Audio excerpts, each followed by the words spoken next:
Frêmito, o podcast vascular do perfil O Fogart da Madrugada.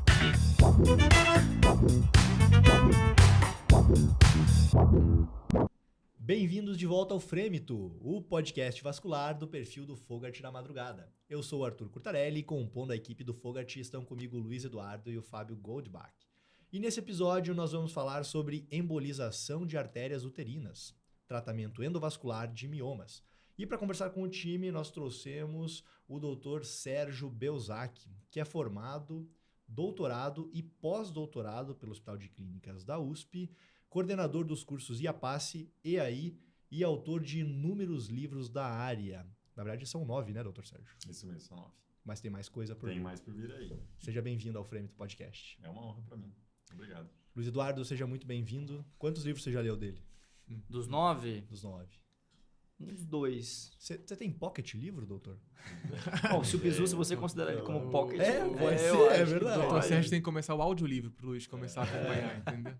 Seja bem-vindo, Fábio Goldbach. Obrigado, Arthur. Obrigado, Luiz. Dr. Sérgio. Você é primeiro colocado numa das provas de endovascular e fez o curso do Sérgio. Fiz o curso do Sérgio em 2018, eu acho. Não, 2018. 19. Eu era teu R-. 2019. Imagina esse cara chegando no Dante Pazanese, primeiro 0. colocado, ele era R6, cara. Era E você R-, né? Não, eu só lavava o catéter, trocava as seringas e fazia compressão inguinal. Ele não tá lavando errado. Deixa eu te mostrar como é que é a técnica. Ele falava Tá assim, errado. doutor Sérgio, teorias sobre a ampola, sobre o raio-x, o gap do ar, era aula todo dia com ele.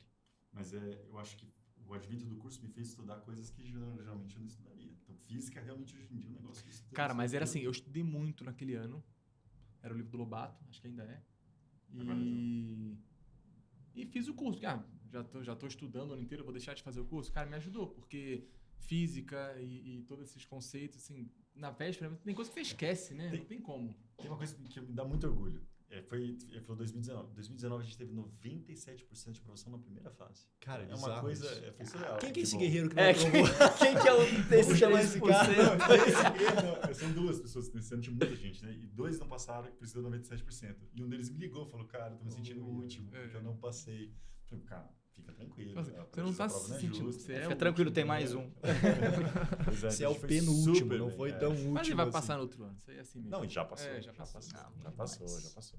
Mas o curso ele também é uma triagem, porque é o seguinte, o cara que se inscreve pro curso é porque ele tá decidido a passar. É um cara que vai se empenhar mais. Então, muitas vezes você percebe isso.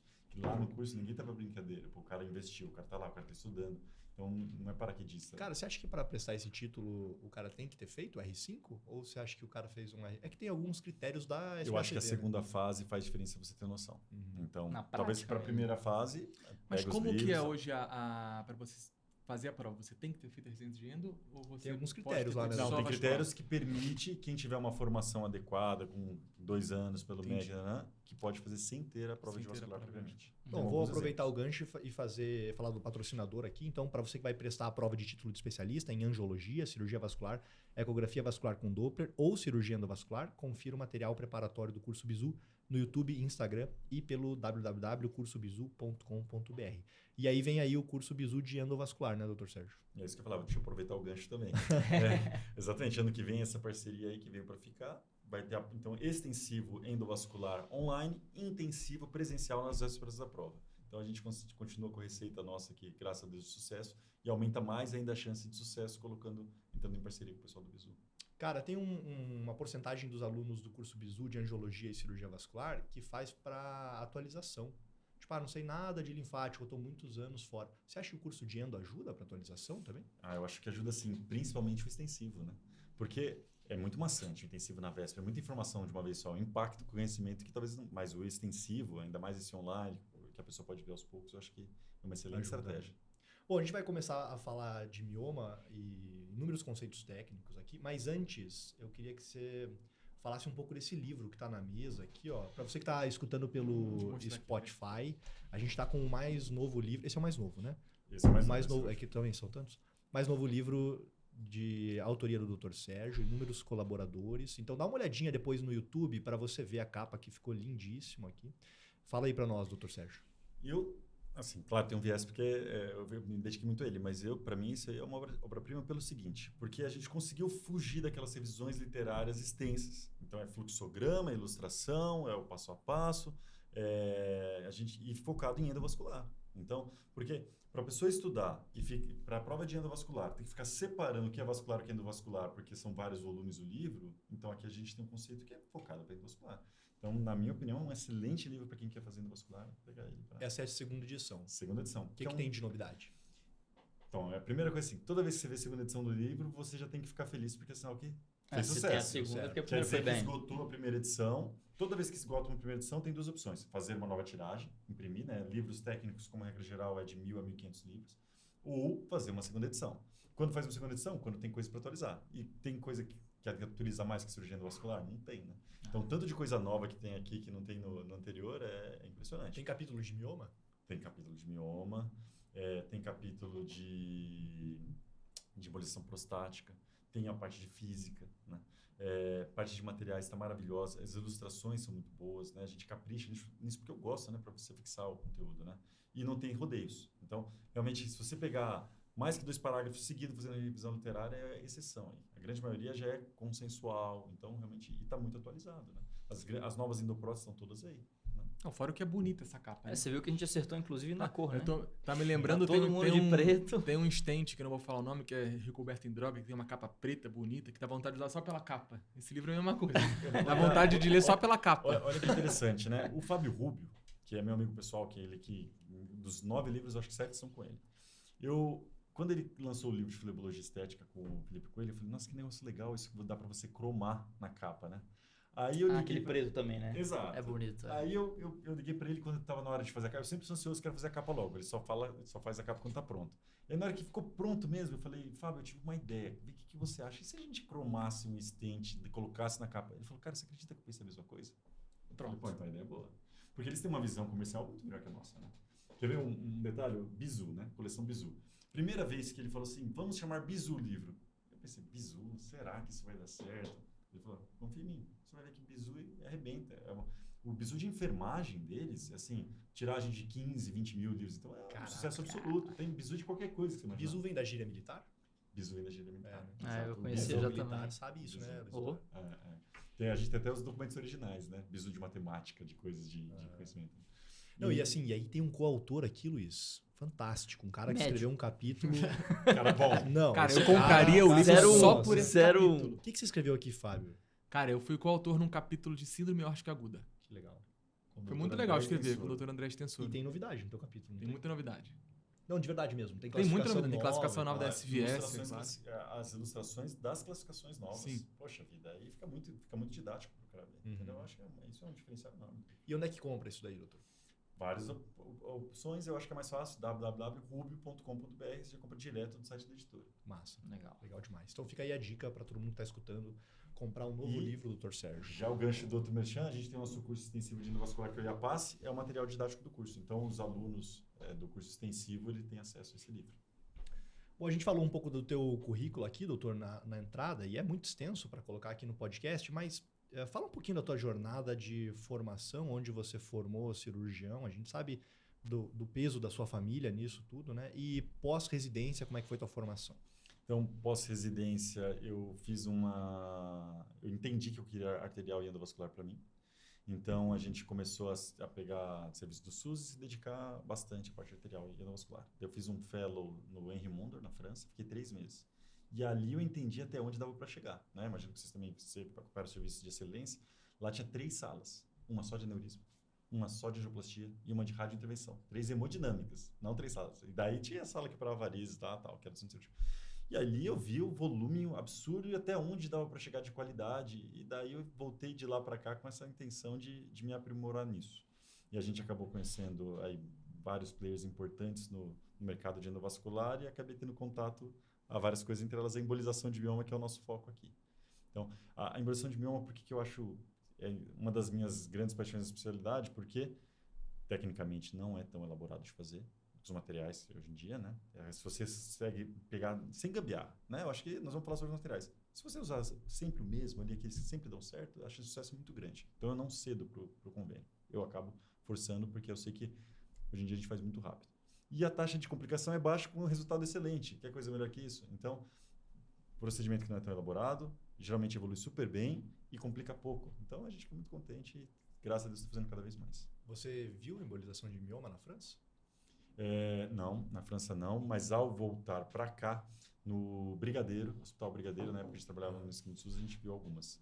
E aí a gente abriu os olhos para isso. E aí, vamos voltar até numa outra... Que ano isso, mais ou menos, só pra gente contextualizar? 2014. Ele faz isso só para entregar a tua idade, você sabe. Naquele, cara, agora o cabelo branco já entrega, né? Olha que porque ele é careca, entendeu? Eu tenho que Você não tem cabelo compensar. ainda, mas é branco. Aí ele... Cada vez mais. Mas olha que interessante. Quando eu entendi que mioma realmente era um nicho muito interessante, e eu estava naquela pegada, que eu até conversei com vocês no outro podcast, do marketing digital, eu vi que embolização de miomas era praticamente ninguém investia no marketing digital. Então, os pacientes não tinham, só tinham, e colocava lá no Google embolização de miomas e me aparecia, né? E pouca gente fazendo. Então, de repente, no começo, o paciente tinha miomas, colocava a palavra mioma lá para embolização, daí o paciente já pensava, dá para fazer uma coisa diferente do que esterectomia? Qual que é a melhor indicação para embolização de mioma? Alternativa à esterectomia. Pô, isso é sucesso. O paciente tem uma indicação de esterectomia. Aí você fala para ela algo menos invasivo e o paciente preserva o útero, é sucesso. E aí, investi no marketing pesado em mídia social, não, em Google, então eu aparecia sempre. E daí o que aconteceu? Numa dessas, o pessoal da Rede Globo, o que é embolização de mioma? O que é essa técnica aqui? Quem que apareceu em primeiro lugar na busca patrocinada e orgânica? Eu. Daí a repórter da Globo ligou, poxa, o senhor poderia vir aqui no Bem-Estar falar sobre embolização de mioma? Antes de ir lá, eu fazia uma embolização por mês. Quando eu fui lá, eu fiquei fazendo 3 casos por semana por muitos meses seguidos. Por semana? Por semana. Chegava a fazer 3 miomas num dia. De tanto que movimentou. E eu tinha já uma estrutura para absorver isso. Então, eu já tinha alguns convênios lá na clínica. Os pacientes já chegavam lá com essa orientação. E aí, eu comecei a crescer. E aí, com o tempo... Deixa eu te perguntar, não cortando o teu raciocínio, mas a sociedade já falava sobre isso?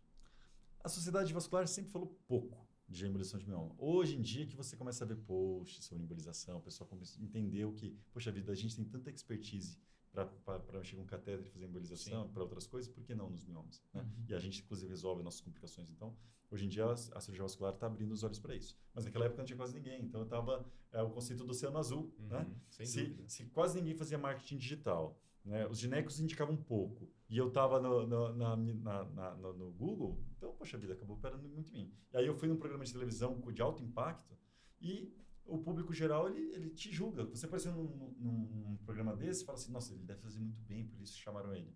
Poxa vida, modéstia à parte, eu acho que eu faço bem, mas isso não quer dizer só porque apareceu na TV. Mas o público já julgou e abraçou a causa. Então, eu fiquei muitos meses seguidos fazendo muito.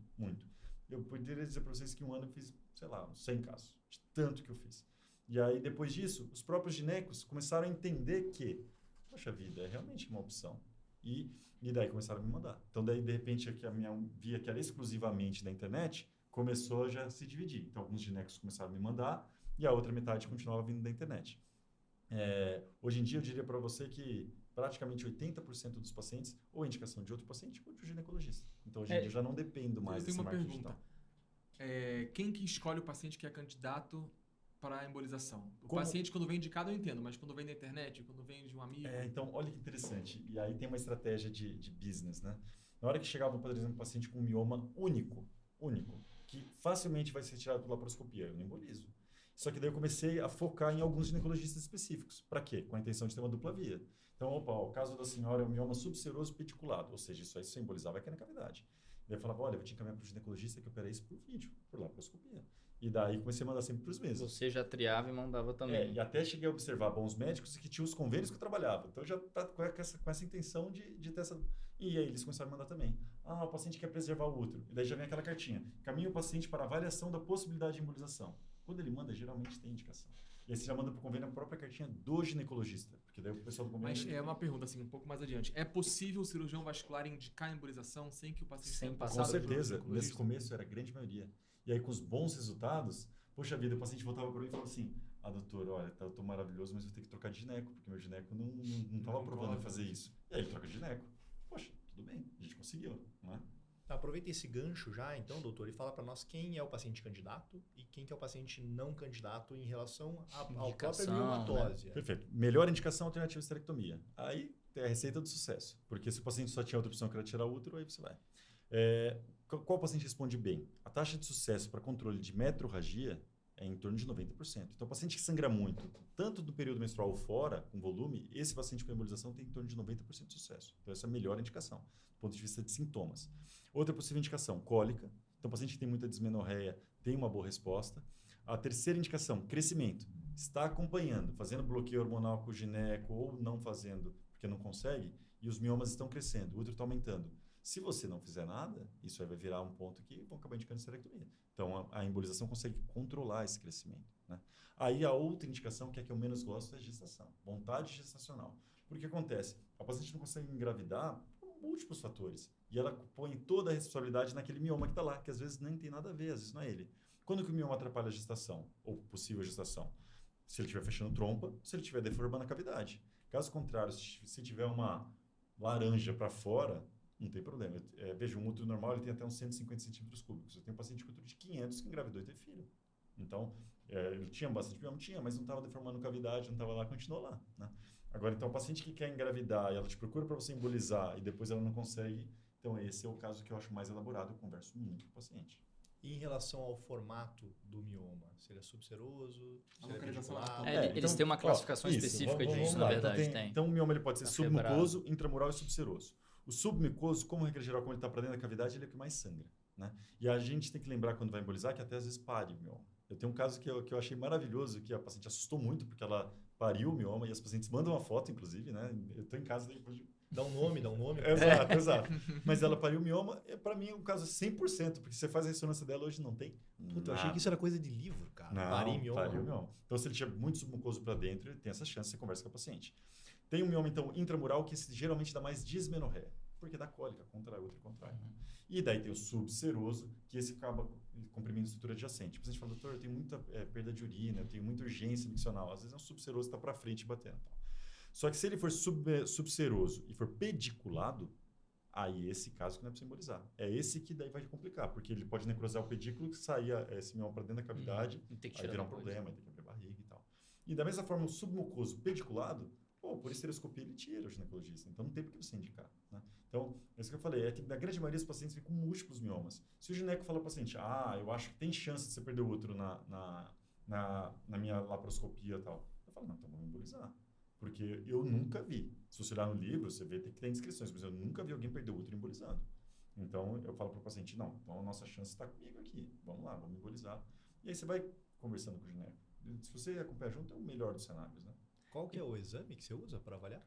Ressonância. O ultrassom pélvico transvaginal, ele é muito errático. Se você pegar a mesma paciente no mesmo dia e fizer vários, você vai ver medidas astronomicamente diferentes. Então, a paciente, eu posso até pedir o procedimento com ultrassom, mas tem que ter uma ressonância pré e uma ressonância pós para comparar. Geralmente, o paciente que faz comigo, eu faço um ultrassom pélvico 3 semanas depois para mostrar que está tudo bem. Primeira ressonância em 3 meses, que você vê que os miomas estão desvascularizados, mas ainda estão lá. Com 6 meses, aí você vê a redução dos miomas. E o cirurgião vascular precisa aprender a ver essa ressonância, ver a imagem? Mas no começo, é aquele negócio, né? No começo, nossa, depois começa a ficar meio automático, né? Mas tem lugares de excelência que hoje em dia te manda até uma tabela do volume de todos os miomas isoladamente, localização. Aí eu já mando geralmente nesses lugares, né? O volume uterino como um todo. E a paciente se atenta ao volume uterino. Meu útero tem 400, agora tem 200. A paciente fica extremamente feliz, né? E você acha, então, assim, que a indicação mais desafiadora, digamos assim, seria pensando na questão da fertilidade. Então, tanto de engravidar. E com relação àquela questão de que eles também se preocupam de reserva ovariana, isso interfere também na sua indicação? Como é que você lida com isso? A gente tem que lembrar da anatomia, né? Então, a artéria uterina ela é o primeiro... Então, a artéria ilíaca comum bifurca em ilíaca externa e interna, a artéria ilíaca interna bifurca em tronco anterior e posterior, a artéria uterina é o primeiro ramo do tronco anterior. A gente tem que lembrar que em 4% das vezes a artéria ovariana vem exclusivamente da uterina. Então, se você chegar ali, porque quando a gente está aprendendo sobre embolização de mioma, o que a gente pensa? Eu vou lá seletivamente, chego até o meu embolizo mioma. Não é verdade, você emboliza a artéria uterina toda. Se você identifica o ramo cérvico-vaginal, você vai para depois dele, para preservar, não tem porque você embolizar o colo, né? E você emboliza dali para frente. Mas se você não identifica, vai dali mesmo, não tem problema. Por que o útero não necrosa, o endométrio não necrosa? Porque a necessidade de vascularização é tão maior para o mioma que na hora que você põe uma esfera de 500 ou 700 micra, o mioma isquemia e o útero não. Então, é tranquilo. Aí você fala assim, não, eu quero ter um resultado ótimo, vou usar 100 micra, né? Aí é um problema, que daí você pode ter complicação uterina. Então, pega a esfera maior que 500, não tem erro, nunca vi dar problema. E quem, então, seletiva a necrose do mioma e não do útero é o tamanho da esfera, certo? Tá. E aí, parece uma besteira, reparar que eu falei micra, né? As pessoas falam microns, não é? É micron e micra, plural, né? Só pra gente lembrar disso. Nesses 4% dos casos em que a artéria ovariana exclusivamente tem provário, você fez aquela imagem, você vê nitidamente ela ainda. Depois eu até mostro para vocês uma imagem dessa. Aí você tem algumas opções. Se você embolizar daí, se você embolizar daí, aí sim você pode atrapalhar a reserva ovariana.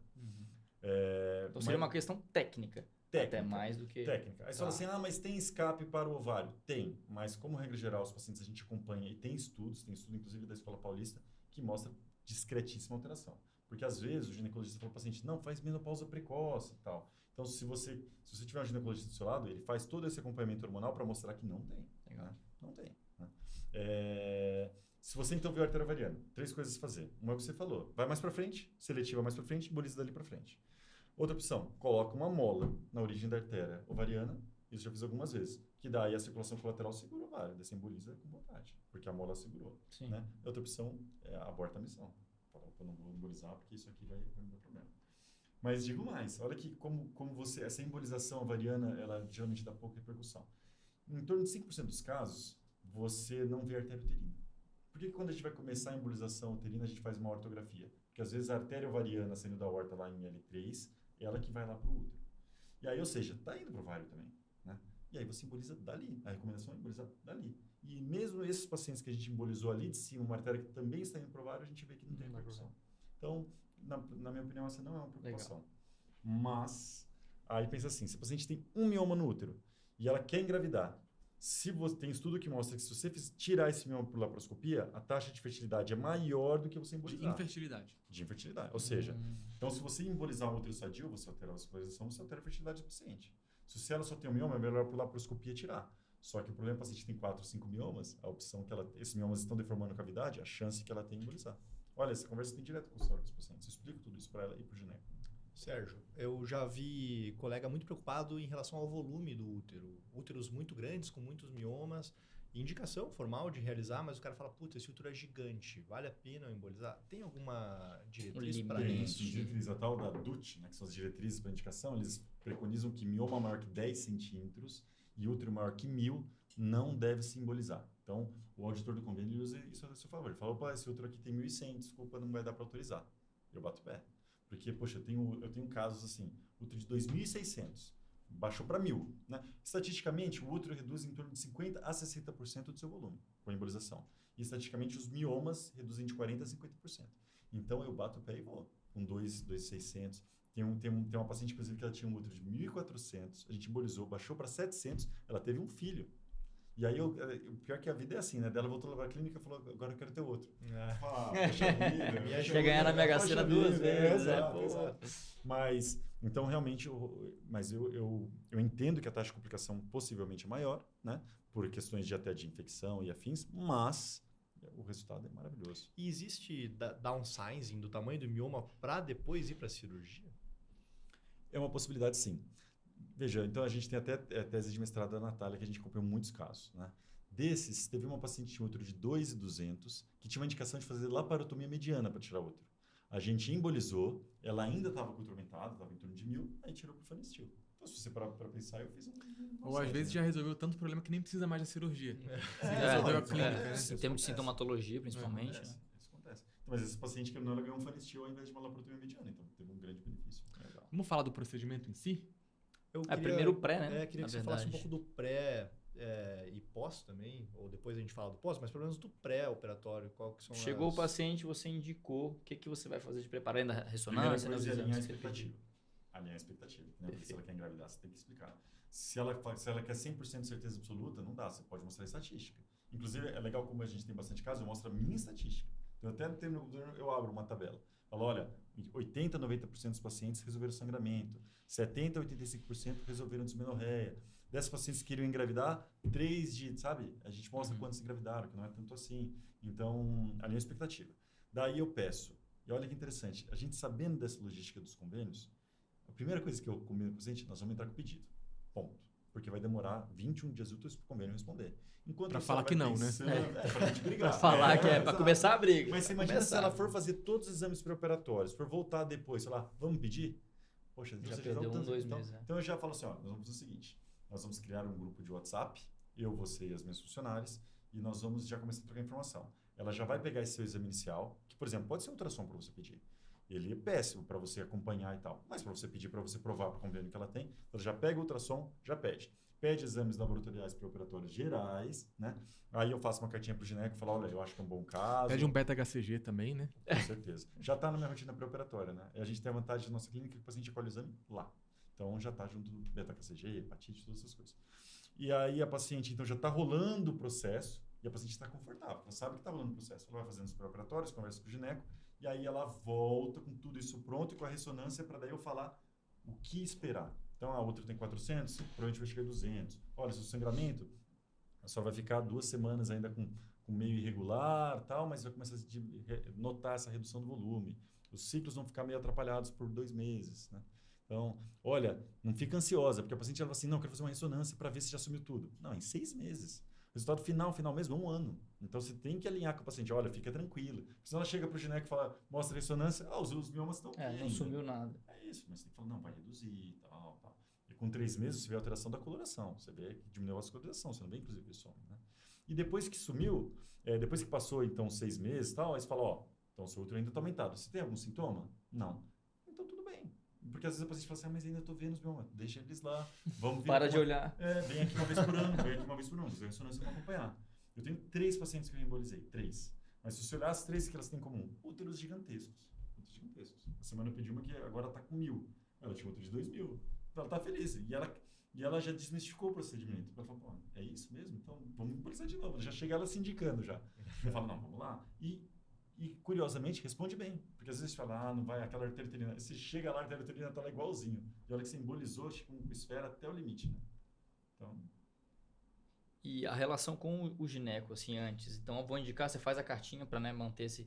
É muito conturbada essa parte? Ou tem muita gente que às vezes não indica? No começo era muita. Então, os pacientes viam a revelia. Viam porque a vizinha falou, viam porque veio na internet, né? Hoje em dia, não, já abriram a cabeça. Ainda mais que encaminham para os próprios ginecos, né? Sim. Isso é legal. Quebrou um pouco dessa... Eu tenho até um parceiro meu que, infelizmente, não é tanto como eu gostaria, mas o Dr. Messina, ele mora perto da minha clínica. Às vezes uma paciente muito diferenciada que fala, poxa, você não quer... Eu queria tentar conversar com outro ginecologista. Ele vem na minha clínica e atende a paciente lá. Olha que orgulho, olha que honra ver um cara desse na minha clínica. E ele atende a paciente e tal, e já veio endometriose, porque às vezes o paciente tem outras coisas e tal. Então, realmente, o gineco junto é o melhor dos mundos. Né? Quando a gente tava no Dante, eu aprendi a fazer mioma lá com o Fábio, e com o Cole, com o Cambara. E aí entrava um gineco às vezes lá, lembra, cara? Era A gente fazia um né? estudo. Tinha um gineco que indicava, mandava pra gente e a gente fazia. E às vezes iam residentes dele lá pra ver como era o procedimento também, tentar Pra aprender a desmistificar. indicar, assim, mais. Isso é massa, né? Legal. Porque também os ginecos às vezes pintam e bordam lá uma história pros caras e os caras nem sabem como é que a gente faz, o que é. exatamente, né? Então o cara viaja. Mas vamos lá, então vamos falar da parte técnica para nossa audiência também. Se faz melhorar e se não faz aprender, começando sobre os materiais que são necessários, Dr. Sérgio, para fazer a embolização. Tá. Vou falar junto o procedimento, porque daí fica fácil. Eu geralmente até peguei Faz um passo a passo. E aí você já vai anotando do lado do material. Você já resolve 2 questões da prova de título juntos, né? Normalmente eu falo isso para os alunos. Então, punção femoral, na agulha de punção, introdutor 5 frentes. Daí você passa o fio hidrofílico, pigtail, faz aquela ortografia inicial, que é aquilo que eu falei, para mostrar variações anatômicas. Fez a ortografia, cruza com o fio guia para ele liga contralateral, e aí você vem com catéter cobra. E aí tem um macete. Se você pegar catéter curto, 65, a sua manobrabilidade é muito maior. Então, pega o cobra curtinho. Eu gosto da Cordes, inclusive. Que ele tem uma rigidez maior. Qual cobra que é? 1 ou 2. Tanto faz. A gente faz com o Simons, né? Mas, poxa, o cobra vai super bem. E aí, bom, enfim. Aí você, então, cruzou com ele para o outro lado. Eu, com prática, eu já pulo várias etapas, né? Mas eu vou falar o passo a passo ideal. Então aí você coloca a ampola contra a lateral, joga na helica comum para você fazer a imagem e você Achar vê a interna. bifurcação helica interna e externa. E aí, achou a helica interna? Aí você Volta coloca a com a ampola projeção. ipsilateral. Porque para você ver a bifurcação Da ilha aqui interna. Da divisão helica posterior interna, e tronco anterior. tronco posterior é ipsilateral. Uhum. Aí você faz um roadmap. Daí você vê o tronco anterior e vê a uterina. Aí você vem com o microcatéter. E aí o microcatéter 2.8 é o segredo do sucesso. Você pegar um 2.4, 2.5, 2.7, 2.7 até que vai, mas 2.5, a chance de dar uma entupida e você ficar sofrendo, ficar tentando lavar e desentupir é muito grande. Então, se você vai usar a esfera de 500, 700, ou, depende do caso, dos de 700, 700, 900, poxa, aí é melhor você ter que ter 2.8. Tá. E aí, na minha opinião, não tenho nenhum pouco de interesse em relação a falar isso, é o ProGrid. Porque o ProGrid ele é mais barato, que ele já vem junto com Já tem o guia. Sim. E a transição entre o microcatéter com o microguia, do ProGrid Não tem degrau, maravilhosa, né? não tem degrau. Não tem Então, degrau. aqueles casos elaborados, eu tive um paciente que eu fiquei horas tentando entrar na uterina e não consegui. E aí, eu falei para ela, vamos fazer o seguinte, não vamos para casa? Fica aqui que eu vou pedir de novo, porque não tinha o ProGrid. E aí eu conversei com o diretor do hospital, falei, olha, o negócio a gente queria tentar de novo e tal. Pô, não deu outra. A gente demorou, era difícil mesmo. E conforme o útero vai aumentando, a artéria uterina começa a sua angulação ficar mais alta, cada vez mais difícil. Né? Nesse caso me marcou porque na hora que eu consegui, eu saí, eu falei pro marido dela, mas o marido dela chorou de felicidade, porque eles queriam ter filho, né, e tal. Então, é algo que me marcou. Mas enfim, aí você vem com o catéter ProGrid, então você entra na artéria uterina, e aí você... Como que você identifica a artéria uterina? Porque às vezes você vai para vesical, às vezes você vai para outra. A artéria uterina ela vai fazer um U bem ondulado assim e vai subir. Aí você diferencia da vesical. Entrou na artéria uterina, põe antero posterior e aí você faz a imagem para você tentar ver tudo. Se você identificar cérvico-vaginal, você joga para depois do cérvico-vaginal. Não identificou cérvico-vaginal, vai dali mesmo. O catéter ficou lateralizado assim, é dali que você emboliza. Óbvio, né? Às vezes você está com alguém e tal, não vai jogar com força, que senão reflui, vai da helica interna para ramos e tal. Ah, doutor, terminei com dor no glúteo. Você embolizou o glúteo, né? Então, por isso que tem que ir devagarinho, olhando, E né? quando que você sabe que é hora de parar? Ótimo. Então, daí nesse momento que você vai embolizar, colima a imagem para proteger o ovário, né? Colima bem, deixa a ponta do catéter com zoom, e aí você vai jogando, vai jogando, vai jogando. No começo vai liso, com o tempo você vê começa a fluido, você vai bem devagarinho. Na hora que você estiver injetando e tiver uma árvore podada, tiver 3 sístoles e o contraste não vai para frente, é sinal que você chegou no ponto da embolização ideal. Porque é um erro você terminar antes. Então, isso Você tem um limite assim, já fiz tantas ampolas de esfera, na verdade. Inclusive, o Tem auditor esse- sabe dessa informação. Para cada 100 centímetros cúbicos de útero vai um frasco. Então, se, por exemplo, eu vou Tá. embolizar um útero de 300 centímetros cúbicos e eu pedir 8 frascos, o auditor vai me ligar. Não precisa de 8. Eu vou te liberar 4. Vai falar, tudo bem. Porque às vezes a gente faz tanto que a gente tem a nossa lista padrão. Você Então, pede ele- baseado no volume do útero? Ou você eu peço, né? É que aquilo eu falei, como a gente tem muito volume, Sim. então já tem o relatório pronto. Então, normalmente pede 8, né? Essa manhã, inclusive, como tinha uma paciente com útero de 1.100, eu pedi com 14. Mas, normalmente, a gente pede 8 e o auditor, se ele ligar... Geralmente, Tá, aí você você já usa quantos? justifica falando do 100. Para cada 100... Isso dá certo. Para cada 100 centímetros cúbicos, você usa um frasco. Legal. Deixa eu voltar um step aqui e falar da diferença entre as partículas e as esferas. Bom, Como é que você escolhe? então, veja, dá para embolização, inclusive, com gelfan. Tanto a África quanto o Japão tem umas estatísticas maravilhosas de embolização com gelfan. E digo mais, ainda na África nem microcatéter o pessoal usa. Consegue chegar com cobra lá, olha como eles economizam. E do cobra joga gelfan. E eu já abri mão de gelfan várias vezes, já usei o gelfan várias vezes, que acabou as esferas, sabe? Daí você faz gelfan. Só que toda vez que você faz gelfan, você tem que lembrar que na hora que você faz um exame de controle, tá cheio de ar lá. Você não faz ali um pouco de espuma para fazer o gelfan? Aí faz uma imagem, o gineco fala, tá fixando o outro. Daí você tem que segurar todo mundo. Fala, não, pessoal, embolizei com gelfan, isso é Esperado, assim mesmo, né? espera, tudo bem. Imagina o mas dia. exato, Falei pra né? você não fazer esse Exato, negócio. você tá com o útero todo, né? Gangrena gasosa. Né? Nossa. Mas enfim, então as esferas elas podem ser calibradas e não calibradas. A esfera não calibrada é uma pedra irregular. Então, se ela for nesse sentido, ela vai fechar o vaso de um jeito, se ela for nesse sentido, ela vai fechar de outro. Então, intuitivamente, você imagina que se for uma esfera perfeita, calibrada, você vai fechar o tamanho do vaso que você quer. Só que qual é o problema? A literatura não mostra nenhuma grande superioridade em PVA em relação à esfera. Mas eu sempre tomo uma decisão baseada no que eu falei no familiar meu, eu gosto de esfera. Então, eu peço para todo mundo esfera. E gosto de 500, 700. Quando que eu uso maior? 700, 900. A útero é muito grande. Você vai usar 10 frascos, 12 frascos. Então eu começo com 500, 700, impacto ali na parte mais distal, e aí jogo de 700, 900 para render mais. Né? Aí eu uso 700, 900. E menor, você usa em alguma Não, situação? exatamente por questões de complicação. 300, 500 não. 300, 500 eu não uso. Em próstata, né? De cabuzão, ou para baço, mas aí no útero eu não uso. E eu, como eu falei, eu nunca vi uma complicação de necrose de útero, eu nunca vi perder útero, nunca vi nem infecção. E como é que você faz a diluição do contraste, né? Tem aquela questão de ver como é que tá refluindo. Eu Se sei que você cada tem um uma faz de um tabela, jeito. Tem uma mas- tabela, Aham. certo? Vamos falar da embosene. A diferença entre, né, tem embosfera, bitblock e tal, e a embosene que tem um número específico, 500, 700, 900, e as outras 500 a 700, 700, 900. Tem uma tabelinha. Se é 500, 700, você tem que colocar 5 milhas de contraste. Cara, você vai no faz olho, assim, né? ó. Um pouquinhozinho. E daí ficou ali heterogêneo, tudo bem. Só que quando você já está com mais expertise, o que você faz? Você deixa ela sobrenadante, Sim. porque daí rende muito mais, vai muito mais rápido, porque você joga a esfera mais concentrada. Faz diferença? Não faz. Daí você nem fica injetando todo aquele monte de contraste, você acaba fazendo mais concentrado. Isso quando você vai ficando prática, você vai pegando essas minúcias.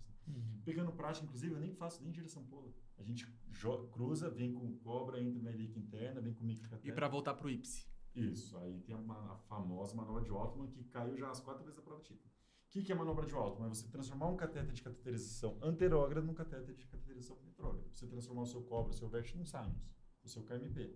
Então você já embolizou aquela artéria uterina. Agora não tem problema você dar uma forçada nela, porque você já embolizou. O problema é você entrar com fio hidrofílico 0,35 na uterina e ela espasmar e você atrapalhar a sua Você não entra nem a embolização. pau.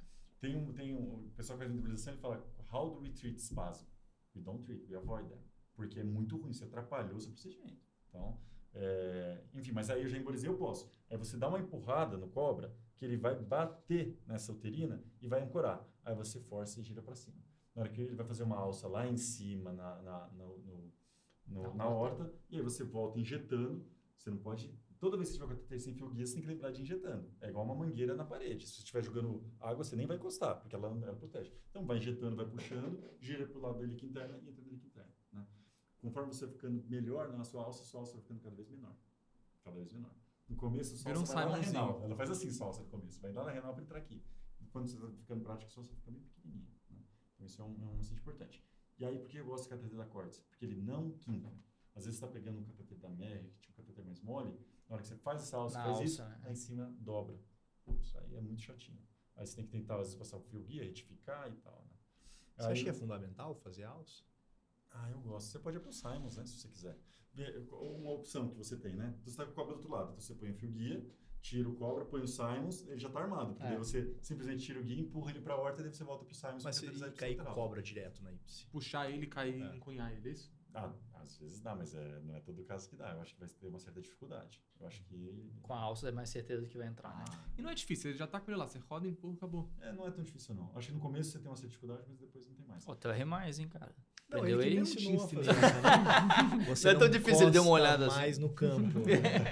Não, ele me ensinou, a gente faz e tal, Mas mas você consegue entrar com facilidade? a gente parou de fazer, não tá mais fazendo. Você tá indo direto com Mas tá cobra. usando o Simons ou tá tentando ser cobra direto? O cobra direto. Ah, Passa O Arthur é aqui. muito bom, então ele entra Vem direto. trazendo. entendeu? Mas eu vou te falar qual é a Assim, questão. eu acho que o cobra ele é formatado já, inclusive, Olha, dependendo facilita vai. a tua entrada. Só que aquele negócio, quando a artéria, o útero é muito grande, a artéria uterina tem aquela saída muito angulada, na hora que se você tiver encunhado assim com o cobra, vai ser mais difícil ainda, na minha opinião. Daí, o que às vezes a gente faz nesse caso? Pega um Vanchi, algum cateter que ele tá para trás, porque a veia uterina está sendo para cima, né? Porque o útero é muito grande. Aí você faz a alça e entra com ele encunhado virado para cima. E aí você vem com o microcatéter, aí você consegue entrar. Então, tem uns minúcias dos casos mais elaborados. Mas 90% dos casos não tem. E pós-operatório? Só deixa eu fazer uma última pergunta técnica. Te cortei de novo, né? Tô de Segunda vez eu tô hoje. contando. É que a Tô gente dando pegou golpe no negócio meu do R+, eles aqui, estão, né? tá dizendo pessoal agora. Realizar o procedimento via artéria radial. Eu vou falar por que eu não gosto. Se você não hackear a sua paciente, ela vai ter o desconforto na sondagem. Tem. É verdade, ela tem o desconforto. Você está hackeada ali, dormindo, né, tal. E 1 hora depois do procedimento, Ela vai essa urrar. paciente vai ter muita dor. Se você faz pelo radial sem hackear. Aí você fala assim, então eu vou hackear e vou fazer pelo radial. Aí Mas perde já o hackeou, vai sentido, pela né? femoral, né? E outro, introdutor 5 frentes. É. Que complicação você tá esperando ter Mas de acesso? sim, tem muita gente que faz pela radial e eu não me sinto confortável. Eu acho que a gente já tá com tanta... Aquelas coisas que você vai ficando velho, você vai ficando pegando os seus... Manias. Tá indo Essas tão bem manias. assim, por que você vai Pra que mudar, eu vou né? mudar? Eu já fiz pela radial, né?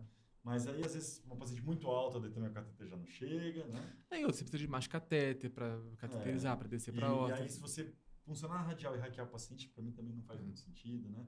E assim, mas veja, eu uso o dispositivo de selamento em 100% dos meus casos. Então, eu tenho... eu sei que estatisticamente não muda a diferença entre pseudo e não, Mas, poxa vida, os estudos que mostram que não dá tanto pseudo você comprimir o dispositivo de selamento, está partindo do princípio que foi bem comprimido, por 20 a 30 minutos. E como é que você vai garantir isso? Então, Né? o Angiosil é mais garantido. E para mim, o Angiosil é muito melhor. Então, todos os meus casos é com Angiosil. Então, eu fico confortável. Então vamos lá, Fábio. Posso falar do pós, doutor? Por, Arthur? por favor, fique à vontade. Conta pra A gente. última Sérgio. coisinha aqui só. Não, você falou de dor, que é o que a gente já Tá bom. imagina que você ia falar. Como é que a gente lida com isso no POI? E depois? O paciente continua sentindo dor? No começo, eu demorava para falar, nossa, eu sou minimamente invasivo, vai para casa no mesmo dia. Não faço mais isso. O paciente passa a noite no hospital, estou fazendo UTI? analgesia endovenosa. Não, quarto. Tá. Analgesia endovenosa. Então, geralmente a rotina é, eu faço, então, antibiótico profilático, sempre sondo o paciente e faço hack com morfina com dose elevada, até 200 microgramas. Às vezes o anestesista até fala, tudo isso? É, tudo isso. Essa dose elevada de morfina faz um pouquinho de paralisia vesical. Então, por isso que a sondagem Já tá vesical sondado. tem dupla obrigatoriedade. Pela paralisia vesical e pelo contraste. Senão o bexiga cheio de contraste não vai nada. E aí o paciente à noite vai tirar a sonda vesical, vai ficar ali 6 horas sem dobrar a perna, no dia seguinte de manhã, tomou café da manhã, andou, tá com dor aceitável, vai para casa. Analgesia de POI, você faz o quê? Então, isso que eu ia falar, a gente deixa com dipirona, né, um analgésico bem simples, um anti-inflamatório e um opioide, oxycontin. Você deixa opioide eu se deixo necessário. Se necessário. Necessário. E eu falo para o paciente o seguinte, se você usou os 3 e você ainda está com dor, você me ligar. Né? Eu lembro de 2 pacientes especial que ela reinternou e só ficou fazendo analgesia. E para casa você manda com o quê? Então, essa tríade. A paciente tem esse é muito interessante, né? A experiência, tá? Do paciente. Então, o paciente, na hora que ela chega para fazer a embolização, e aquela minha secretária já conversou tudo isso que eu falei, ela vai dar uma pastinha mioma. A gente tem paciente de tudo na clínica. Lá já tem as orientações pré-operatórias por escrito, orientações pós-operatórias, a receita do que ela vai precisar comprar, ela já deixa comprado. A paciente vai receber por WhatsApp um vídeo com as orientações. Então, olha como ela está cercada de informação. E você tem trabalho para fazer isso uma vez, né? E depois, no pós-operatório, recebe um vídeo também, falando tudo isso. Então, o paciente já está com tudo comprado em casa. Já chega em casa e toma remédio. Então, tem tudo bem. Mas dói. Só que isso é muito variável. O paciente geralmente fica com dor por quanto tempo? 2 semanas. Por 2 semanas é aceitável ter dor. E é o que eu falo pro paciente. Tá doendo muito? Tá. E ontem? Tava doendo mais. Tá dando certo. Tá melhorando. Certo. É um O problema parâmetro é que que você no usa. começo, qual a insegurança que você tem? Você, na sua cabeça, de cirurgião, falando, nossa, tá complicando. Tá doendo, Vai errado. necrosar. Necrosou alguma coisa e tal. Tá necrosando. Não, Tá necrosando. sim. Eu falo pro paciente, tá doendo? É o mioma fritando lá Ah. dentro. Fica contente, tá fritando. Pra tentar usar uma psicologia avançada pra ela ficar confortável com a dor, entendeu? Sensacional. E pensando, então, assim, em termos de complicação, né? Durante o procedimento ou pós, o que a gente tem que se preocupar um pouco mais? Bom, eu só heparinizo, assim, como a gente faz isso em 30, 40 minutos, eu só heparinizo o local. Hoje em dia eu nem faço mais heparinização sistêmica dos pacientes. Deixo clexane profilático e já tive uma vez trombose venosa profunda e já tive 2 vezes complicação de acesso. Eu tive uma paciente, inclusive, que depois teve cruzar aguda, voltou para a cidade dela, né, opera muita gente fora. E aí lá começou a ficar com a perna fria, ou seja, o perclose, né, ocluiu. Né? Do ponto de vista de infecção, eu nunca tive, mas eu dou de rotina cipro para os meus pacientes. Pós também. Posso. Tá. Que uma semana? Deixo com 7 dias de cipro. E aí o gineco está junto com a gente, vai acompanhando, mas honestamente... não E tive- Clexane você faz na noite e acabou. No dia seguinte ela levanta e vai embora. Daí tá andando normalmente, né? Eu faço só uma... Então, mas Uma assim, dose. acesso que é Pois é. incluso no procedimento, não tem como fugir Não disso. teve complicação, mas eu tive essas complicações. Tive uma oclusão arterial aguda, Aham. e o colega foi brilhante, que pegou lá em Belo Horizonte e tal. O Matheus, né? Esse que é da diretora de Nessa época comunicação. você postava ainda no grupo. Exato, Eu lembro desse tá vendo? caso. Exato. E o Matheus pegou lá e falou, nossa, poxa, tava tudo bem, tá, mas agora... Não era doeu. angiosil ou era perclose? Foi perclose. Perclose. Ele abriu e arrumou. Aí tive uma TVP também, mas os pacientes ficam tão contentes que você... E essa TVP é o seguinte, poxa, ela tinha metrorragia, agora eu vou anticoagular. Só que eu já embolizei o útero, então tá Tá tranquilo. resolvido, pelo menos. Olha, quer ver uns casos interessantes? Eu tinha uma paciente que tinha uma úlcera varicosa, enorme, e aí ela tinha um cocket, mas aí tinha um útero gigantesco, comprimindo a artéria sobre a veia. A gente embolizou o útero, sumiu o cocket e fechou a úlcera varicosa. Olha que interessante. Então a paciente, a gente... Caraca. Pois é. Pô, Tem porque que o útero descrever tava comprimido. tratamento de úlcera varicose com embolização Com uterina. embolização, how I do. O CEAP avançado. E olha, não tem paciente que você tá com uma TVP, daí ela tem metrorragia, você precisa anticoagular. E aí, o que fazer? Vai passar um filtro? A gente tem que lembrar que o filtro não trata a trombose. É. Né? Então, é um bom caso. Não, olha, por mim, a gente emboliza o útero da senhora para a gente permitir tratar a trombose da senhora de maneira adequada. Eu acredito tanto no método, é tão baixo índice de complicação que eu já fiz isso algumas vezes. Isso é bom pra desmistificar, né? Que a gente tem essa questão da dor, eu acho que é o principal que eu vi na prática assim também. Você fala, puta, vai ter muita dor, a necrose vai doer muito, será que não vai infectar? Você fica inseguro. Mas explica para o paciente. Vai doer, mas fica tranquilo que faz parte do processo. E quando que você faz a primeira imagem de pós? Então, eu faço um ultrassom pélvico transvaginal com 3 semanas, só para provar que está tudo bem. Ok. Faço a primeira ressonância com 3 meses, para a paciente também ficar tranquila. E os miomas, eles ainda estão lá, geralmente do mesmo tamanho, às vezes um pouquinho, com a vascularização diferente. E com 6 meses, sim, é possível essa redução. Em torno de 50% do volume do útero, em torno de 50% a 60% do volume do útero e de 40% a 50% do volume dos miomas. Depois você dá alta depois de um ano. Aí, depois de um ano, eu faço mais uma ressonância e eu falo para ela, depois de um ano e meio, vem aqui e tal, né? Uhum. E às vezes eu fico sabendo, tipo, a paciente que engravidou, porque ela me manda um WhatsApp um tempão depois. legal. Tá? Isso deve ser legal, maravilhoso, né? maravilhoso. Isso é massa mesmo. Maravilhoso. Você fala, manda pro seu gineco também. Manda pra ele, sabe? Dá pra tratar a endometriose dessa forma? Não, mas a adenomiose tem resultado maravilhoso. E só que qual é o X da questão? O convênio te pega. E daí eu fico torcendo para aparecer um mioma. A paciente está com adenomiose, mas tem no laudo lá um miominha, pronto. Justifica, né? E tem literatura vasta já. Só que tem que estar no rol DNS, tem que estar direitinho, então a gente não consegue. Alguma diferença técnica? Nenhuma. É fácil. É mais fácil, porque geralmente o útero não é muito aumentado. Então a anatomia é bem mais favorável para simbolizar. Cara, como é que vocês fazem no momento da embolização? Vocês usam torneirinha, acoplam a seringa direto da Um indústria? three-way, junto? assim, né? Porque Eu ponho a na torneirinha nossa pra ficar prática, mexendo A gente assim, põe a torneirinha também, mas mas só a gente por não isso. gosta de injetar com uma seringa muito grande. Então a gente usa uma seringa pequena ali, no máximo A de menor, sim. 5 Eu tô aqui rindo ml. porque não adianta eu falar, porque tem as pessoas que operam comigo que vão falar que eu não faço. Então eu vou falar exatamente o que eu faço hoje em dia. Eu conecto hoje assim, Direto direto. É mesmo? Com a prática, aquilo que eu falei. A Já gente tá o nem- sobrenadante nem ali, você gira a já... ampola. A gente nem gira mais a ampola, porque você vai fazendo, você pega não.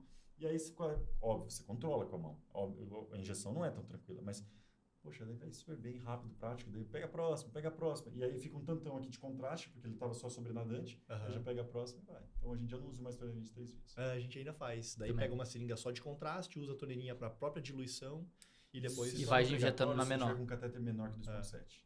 Daí, pra mim, é Senão não obrigatório flui, né? Aí fazer você isso. faz. Senão vai ocluir e tal.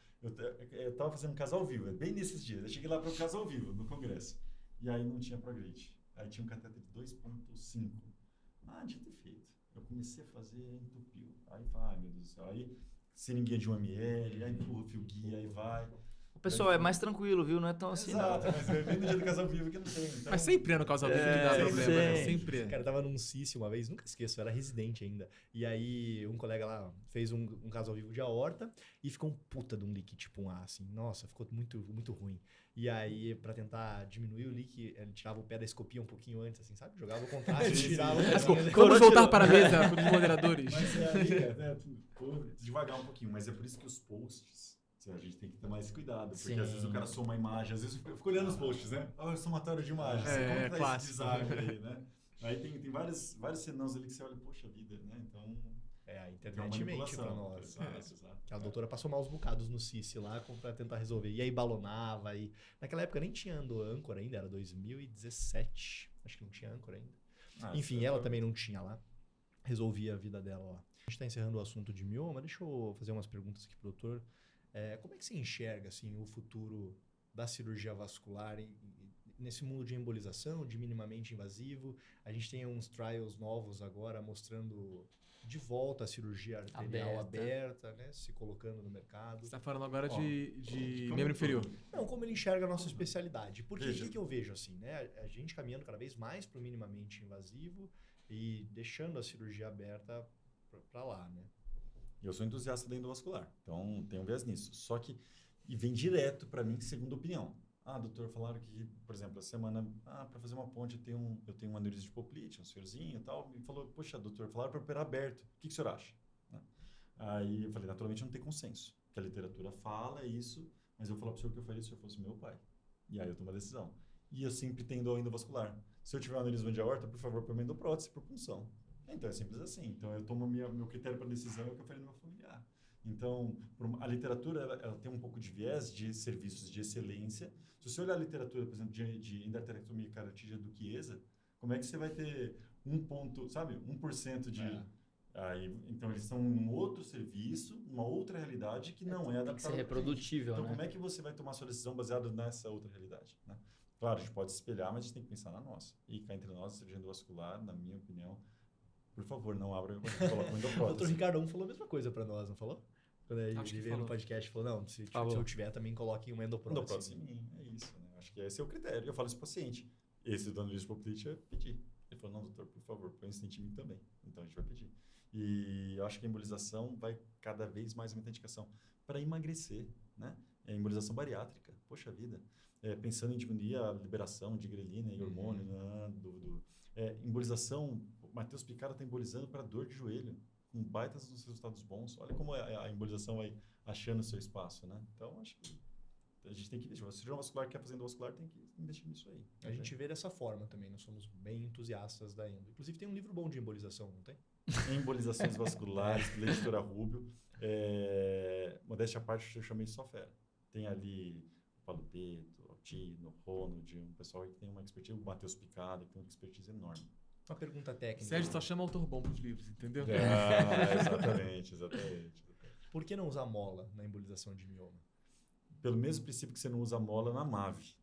Mas, na minha prova pros fellows, a resposta mais comum, essa pergunta de mioma se repete, né? Porque a referência é o livro de embolizações. Aí eu falo, descreva o passo a passo o material. O pessoal põe mola na artéria. Poxa, se você na MAVE se colocar uma mola na artéria aferente, você não só estraga seu acesso, como deixa a MAVE lá cheia de circulação colateral abrida. Outra mesma coisa, sobre a embolização, ela tem que ser específica para vasos de lá 400, 500 micra, para você conseguir... De distal aproximado. No começo tentaram com mola e viram que não adiantava nada. No começo você fazia punção femoral bilateral e cruzava assim, né? Para tentar ganhar tempo. Não fazia punção única, né? E aí jogava mola e viram que o resultado era muito precário. Então, a embolização, espera... Faz sentido embolização unilateral? Não faz sentido. Tem que ser sempre bilateral. Simples assim. Sempre é pesado falar isso, né? Eu nunca vi alguém que embolizou unilateral. E faz sentido usar ônix? Para fístula. Olha, tem uns casos muito legais de fístula arteriovenosa uterina. Por quê? Se você jogar esfera, ela vai para onde? Para o pulmão? Então, aí você joga o ônix. Eu tenho uns casos muito interessantes. E qual que era a etiologia dessa fístula? Geralmente pós-curetagem. Então, é assim, vem a paciente, fez curetagem, ela desenvolve a fístula. Como que vê isso? Porque ela acaba fazendo o exame e mostra aquele novelado enorme no útero. E aí, geralmente, a gente fala assim, vamos esperar, porque uma boa parte fecha sozinho. Passou 2, 3 meses, está lá, está aumentando, melhor embolizar, porque isso vai aumentar cada vez mais. E aí, a técnica você acaba, muitas vezes, embolizando unilateral, porque daí você consegue no ônix, né? Mas a gente está falando de mioma. Mas como que fecha sozinha a fístula? Eu tenho por princípio que fístula não fecha sozinha. Pois é, mas fecha. Então, por isso que eu falo, peraí, a gente vai comer de perto. Se for de muito baixo fluxo. Né? Ano passado, inclusive, a paciente queria que eu fui lá para Belém fechar uma fístula.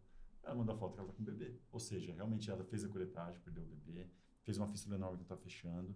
Daí um monte de gente falou de esterédio, para aberto. Daí acreditaram em mim que dava para tentar com ônix.